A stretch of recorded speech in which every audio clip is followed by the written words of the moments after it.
ನಮ್ಮ ಊರು ಎಷ್ಟು ಚೆಂದ, ಗಿಡ ಮರಗಳು ನದಿ ಗದ್ದೆಗಳಿಂದ ಕೂಡಿದೆ. ಆದರೆ ಇದರಲ್ಲಿ ಒಂದು ಬೇಸರದ ವಿಷಯ ಇದೆ. ಅದನ್ನು ನೀವು ಈ ಒಂದು ವಿಡಿಯೋದಲ್ಲಿ ನೋಡ್ಬೋದು. ನಮಸ್ಕಾರ ಸ್ನೇಹಿತರೆ, ಶಾಲೂಸ್ ವೇ ಆಫ್ ಲೈಫ್ ಯೂಟ್ಯೂಬ್ ಚಾನಲ್ಗೆ ನಿಮಗೆ ಸ್ವಾಗತ. ನಾವು ಗಾಡಿಯಲ್ಲಿ ಹೋಗುವಾಗ ರೋಡಲ್ಲಿ ಸ್ಪೀಡ್ ಬ್ರೇಕರ್ ಹಾಕಿರ್ತಾರೆ, ನಿಧಾನವಾಗಿ ಹೋಗಿ ಅಂತ. ಇದೇ ಸ್ಪೀಡ್ ಬ್ರೇಕರ್ ನಾವು ನಮ್ಮ ಜೀವನದಲ್ಲಿ ಬದುಕಿನಲ್ಲಿ ಹಾಕಿದರೆ ಎಷ್ಟು ಚೆನ್ನಾಗಿರುತ್ತೆ ಅಲ್ವಾ? ಕನಿಷ್ಠ ಹೆಜ್ಜೆಗಳ ವೇಗವನ್ನಾದರೂ ಸ್ವಲ್ಪ ನಿಧಾನಗೊಳಿಸಬಹುದಲ್ವಾ? ನಾವು ಯಾವಾಗಲೂ ಆಫೀಸಿಗೆ ಲೇಟ್ ಆಯಿತು, ಬಸ್ಸಿಗೆ ಲೇಟ್ ಆಯಿತು ಅಂತ ಒಂದೇ ಉಸಿರಿನಲ್ಲಿ ಗಡಿಬಿಡಿಯಲ್ಲಿ ಓಡ್ತೇವೆ. ಬದುಕಿನಲ್ಲಿ ವಾಹನ ಬಿಟ್ಟು ಸುಮ್ಮನೆ ರೋಡಿಗೆ ಇಳಿದು ನಿಧಾನವಾಗಿ ಹೆಜ್ಜೆ ಹಾಕಿ ನೋಡಿ, ಅದೆಷ್ಟು ಚೆಂದ ಅಂತ. ನಡೆಯುವ ದಾರಿಯಲ್ಲಿ ಒತ್ತಡವನ್ನು ಮನಸ್ಸಿನಲ್ಲಿ ಇಟ್ಕೊಂಡು ಅಥವಾ ಮೊಬೈಲಲ್ಲಿ ನೋಡಿ ಅಥವಾ ಯಾರ ಹತ್ರ ಮಾತಾಡಿ ಹೋಗುವುದಕ್ಕಿಂತ ಅಲ್ಲಿರುವ ಹೂವು, ಹಣ್ಣುಗಳು, ಹಕ್ಕಿಗಳ ಕೂಗು, ಸಣ್ಣ ಸಣ್ಣ ಒಂದು ಕೀಟಗಳ ಶಬ್ದ, ಪ್ರಕೃತಿಯ ಸೌಂದರ್ಯ ನೋಡುತ್ತಾ ಹೋಗ್ಬೋದು.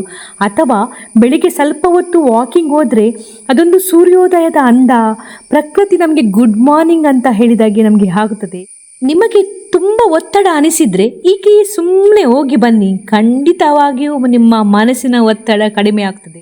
ಇದು ಪಾಪನಾಶಿನಿ ನದಿ, ಉಡುಪಿ ಜಿಲ್ಲೆಯ ಶಿರ್ವ ಗ್ರಾಮದಲ್ಲಿರುವ ಪಾಪನಾಶಿನಿ ನದಿ. ಇದು ತುಂಬ ದೊಡ್ಡ ನದಿ. ಇದು ಈ ಸಲ ಮಳೆ ಇಲ್ಲದೆ ನೀರಿಲ್ಲ, ಕಡಿಮೆ. ಇಲ್ಲದ್ರೆ ಈ ಒಂದು ಟೈಮಿಗೆ ಇದು ತುಂಬಿ ಹರಿತಿತ್ತು. ಮಳೆ ಇಲ್ಲದೆ ಬೇಸಾಯ ಎಲ್ಲ ಮಾಡುವವರಿಗೆ ತುಂಬ ಕಷ್ಟ.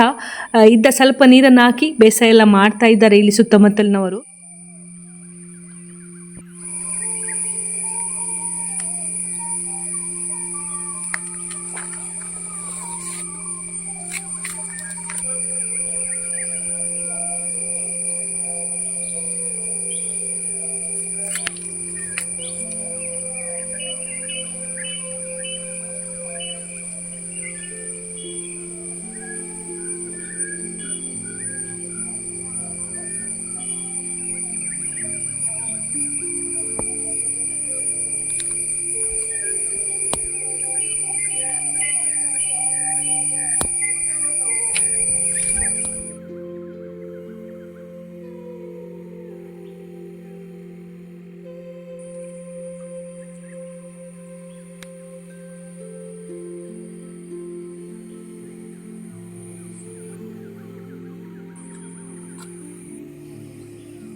ಈ ಒಂದು ಸುಂದರವಾದ ಊರಿಗೆ ಅಟ್ಟಿಂಜ ಗಂಗೇಲ ಅಂತ ಹೇಳ್ತಾರೆ.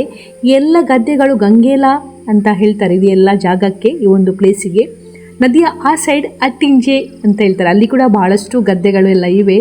ತುಂಬ ಜನ ಎಲ್ಲ ಬೇಸಾಯ ಎಲ್ಲ ಮಾಡ್ತಾರೆ. ನೋಡಿ, ಮೆಲ್ವಿನ್ ಹೋಗ್ತಾ ಇದ್ದಾರೆ ಅಲ್ಲಿ.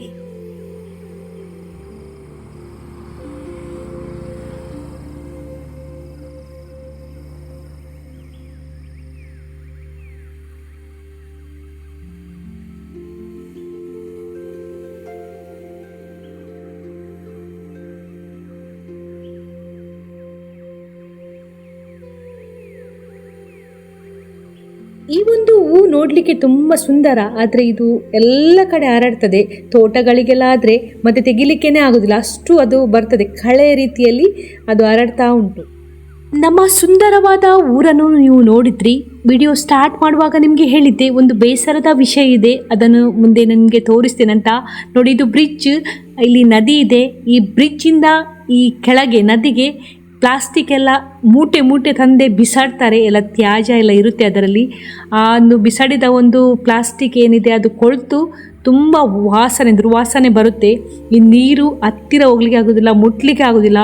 ತುಂಬ ಸ್ವಚ್ಛ ಕ್ಲೀನ್ ನದಿ ಇತ್ತು ಮೊದಲಿದು. ಈ ನದಿಯಿಂದ ಬೇಸಿಗೆ ಕಾಲಕ್ಕೆ ನೀರು ಕುಡಿತಿದ್ರು, ಅಂದರೆ ಮಡಕೆ ಎಲ್ಲ ಮಣ್ಣಿನ ಒಳಗೆ ಇಟ್ಟು ಅದರಿಂದ ಸ್ವಚ್ಛ ನೀರು ಬರ್ತಿತ್ತು. ಅದನ್ನು ಕುಡಿಲಿಕ್ಕೆ ಉಪಯೋಗಿಸ್ತಿದ್ರು. ಮತ್ತು ಮನೆಗಳಿಗೆಲ್ಲ ಸ್ನಾನಕ್ಕೆ, ಪಾತ್ರೆ ತೊಳಿಲಿಕ್ಕೆಲ್ಲ ಉಪಯೋಗಿಸ್ತಿದ್ರು. ಕೃಷಿಗೆ ಇರ್ಬೋದು, ಬೇಸಾಯಕ್ಕೆ ಇರ್ಬೋದು, ಮತ್ತು ಪ್ರಾಣಿಗಳಿಗೆ ಕೂಡ ಇಲ್ಲಿ ಸ್ನಾನ ಮಾಡಿಸೋದು, ಅವುಗಳಿಗೆ ಕುಡಿಲಿಕ್ಕೆಲ್ಲ ಉಪಯೋಗಿಸ್ತಿದ್ರು. ಈಗ ಎಲ್ಲ ಒಂದು ಪ್ಲಾಸ್ಟಿಕ್ ಎಲ್ಲ ಮೂಟೆ ಎಲ್ಲ ಕೊಳೆತ ವಸ್ತುಗಳನ್ನೆಲ್ಲ ತಂದು ಬಿಸಾಡಿ ಈ ನದಿಯನ್ನು ಎಲ್ಲ ಹಾಳು ಮಾಡಿ ಇಟ್ಟಿದ್ದಾರೆ. ಈ ವಿಡಿಯೋ ಮೂಲಕ ಹೇಳುವುದೇನೆಂದರೆ, ನಾವು ಪ್ರಕೃತಿಯನ್ನು ಕಾಪಾಡಬೇಕು. ಪ್ರಕೃತಿ ಕಾಪಾಡುವುದು ನಮ್ಮೆಲ್ಲರ ಕರ್ತವ್ಯವಾಗಿದೆ. ದಯವಿಟ್ಟು ಈ ಥರದ್ದೆಲ್ಲ ಕೊಳೆತ ವಸ್ತುಗಳನ್ನು ಈ ನದಿಗೆ ಬಿಸಾಡಬೇಡಿ. ಹತ್ತಿರವೇ SLRM ಘಟಕ ಇದೆ ನಮ್ಮ ಶಿರ್ವ ಗ್ರಾಮ ಪಂಚಾಯತದ್ದು. ಅಲ್ಲಿ ಕೊಟ್ಟರೆ ಅವರು ಅಲ್ಲಿ ತಗೊಳ್ತಾರೆ, ಇಲ್ಲದ್ರೆ ಮನೆ ಮನೆಗೆ ಬಂದೆಲ್ಲ ತ್ಯಾಜ್ಯವನ್ನು ಕಲೆಕ್ಟ್ ಮಾಡ್ತಾರೆ. ಈ ಒಂದು ನದಿಯಲ್ಲಿ ಬಹಳಷ್ಟು ಮೀನುಗಳಿವೆ, ದೊಡ್ಡ ದೊಡ್ಡ ಮೀನುಗಳೆಲ್ಲ ಇವೆ. ಆದರೆ ನೀರು ಮಾತ್ರ ತುಂಬ ವಾಸನೆ, ಹತ್ತಿರ ಹೋಗ್ಲಿಕ್ಕೆ ಆಗೋದಿಲ್ಲ. ಪ್ರಕೃತಿ ಇದ್ದರೆ ನಾವು ಪ್ರಕೃತಿಯನ್ನು ಕಾಪಾಡುವುದು ನಮ್ಮೆಲ್ಲರ ಕರ್ತವ್ಯವಾಗಿದೆ.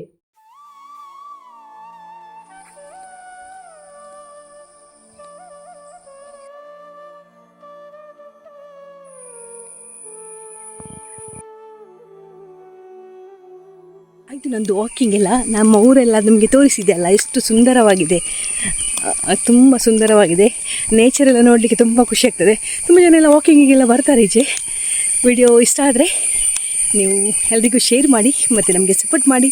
ನಮ್ಮ ಚಾನಲನ್ನು ಸಬ್ಸ್ಕ್ರೈಬ್ ಮಾಡಲಿಕ್ಕೆ ಮರಿಬೇಡಿ. Thank you, bye bye.